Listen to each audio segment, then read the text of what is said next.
Okay, I'm going to try and explain this circuit as quickly as I can, just to keep it simple. This is an electronics project that I created, and it's a flip-flop circuit.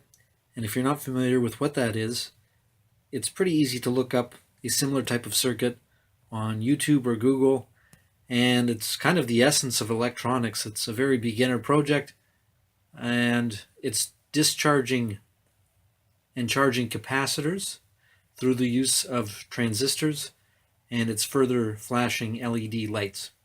Now, when I built this circuit, I created some loose wires coming off the LEDs so that I could basically take the signal of the on and off pulsing and hook it up to other circuits in the future. I wasn't sure what I was going to do with it, but I wanted to be able to, build upon this flip-flop circuit. Well, anyway, I decided that I would take this flip-flop circuit and hook it up to the Arduino and try to detect, setting one of the pins as an input pin. I would try to detect the pulse that it was creating, and based on that pulse, I would declare another pin on the Arduino as an output pin, and I would flash an LED based upon the charging and discharging of these capacitors. I'll hook up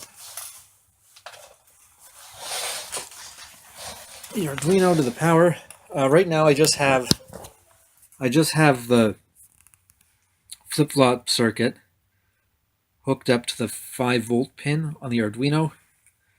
So the circuit is just being continuously powered by the 5-volt power pin on the Arduino.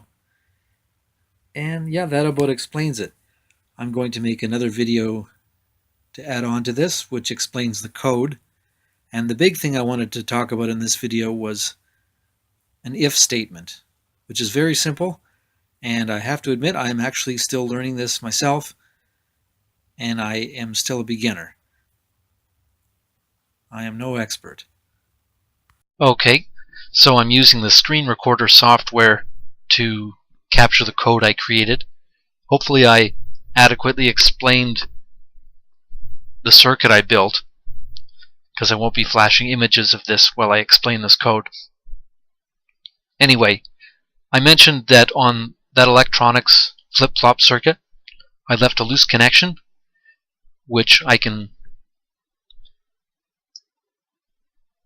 pretty much attach to one of the pinouts on the Arduino, which I chose as pin 3, and I called it loose connector, and I set this to an input on the Arduino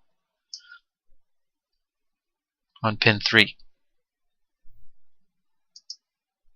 And based upon the input of that loose connector coming off the flip-flop circuit, I can further send out a signal, which I chose to send out on pin 8, and I chose that as an output.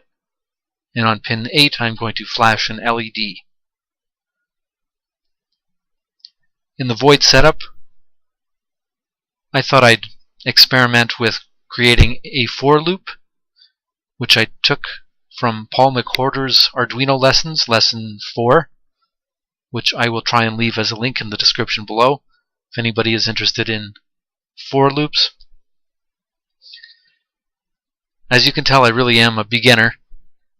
I'm not going to pretend that I'm not. And so I flashed the red LED 5 times just in the void setup as a circuit test.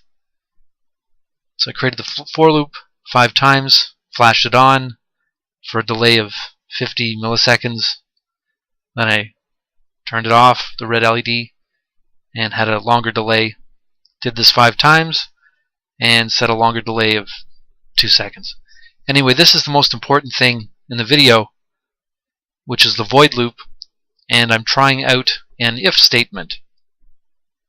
I'm going to read the text because I think it explains it pretty well. So if the loose connector off of that electronics project, the flip-flop circuit. If that loose connector goes high, then it'll write to digital pin 8 and send out a signal to the red LED to make it also go high. If it's neither of these, if it's not high, the loose connector is not flashing high, in other words, if it's flashing low, then the red LED will also go low. So what's happening is the electronic circuit, the flip-flop circuit, is probably giving off an analog signal. It's not digital, because it's just the charging and discharging of capacitors. So it's not a square wave if you graphed it on a scope. So it's a PWM, or an analog signal, and I'm sensing it, and then I'm resending out a signal on pin 8.